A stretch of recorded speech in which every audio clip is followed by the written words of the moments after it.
Welcome back friends to Rina's world and unique recipe. ঝটপট বাড়িতে কাতলা মাছের কালিয়া কী করে তৈরি করা যায় সেই রেসিপিটা আজ আপনাদের সাথে আমি শেয়ার করছি।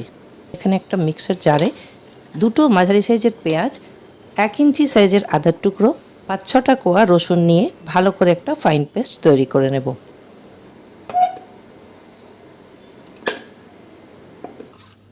এবার মাছের পিসগুলো ভালো করে ধুয়ে তাতে নুন হলুদ মাখিয়ে নেব। তারপর একটা কড়াইয়ে সর্ষের তেল দিয়ে তেলটা গরম হলে তাতে মাছের পিসগুলো লাল লাল করে ভেজে তুলে নেব।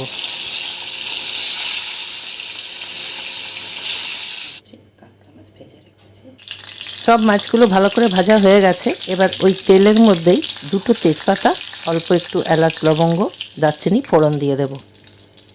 ফোড়নটা একটু ভাজা ভাজা হলে সুন্দর একটা গন্ধ বেরোবে।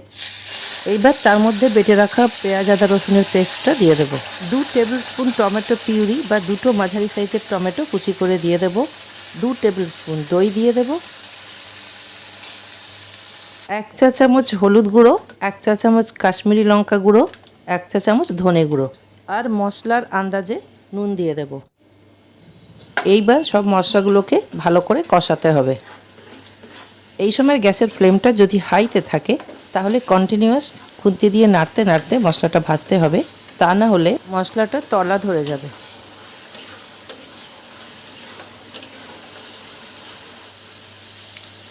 এই স্টেজে এতে 1/2 চা চামচ চিনি দিয়ে দেব, দিয়ে আবার থেকে ভালো করে মশলাটা কষাতে হবে।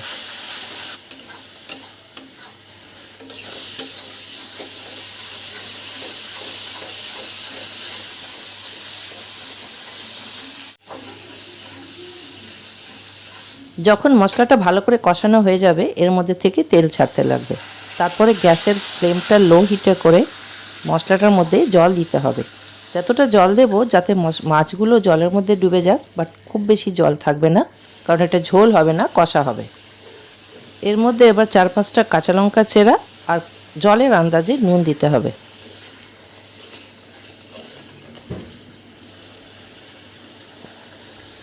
ঝোলটা ভালো করে ফুটে উঠলে তার মধ্যে এক এক করে সব মাছগুলো ছেড়ে ভালো করে নাড়াচাড়া করে ঢাকা দিয়ে 2 থেকে 3 মিনিট মাছটা সেদ্ধ করে নিতে হবে। এই সময় গ্যাসের ফ্লেমটা লো হিটে থাকবে।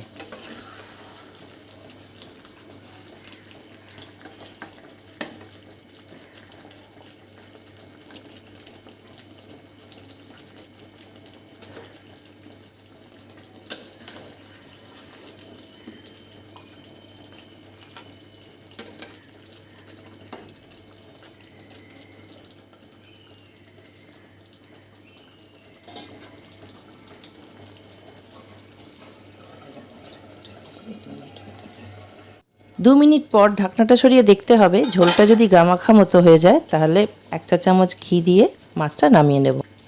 ফ্রেন্ডস, এভাবে একবার আপনারাও বানিয়ে দেখবেন। যদি পছন্দ হয় এই রেসিপিটা তাহলে একটা লাইক দেবেন, কমেন্ট করে জানাবেন, নিজের ফ্রেন্ডস অ্যান্ড ফ্যামিলিকে শেয়ার করবেন। Thank you.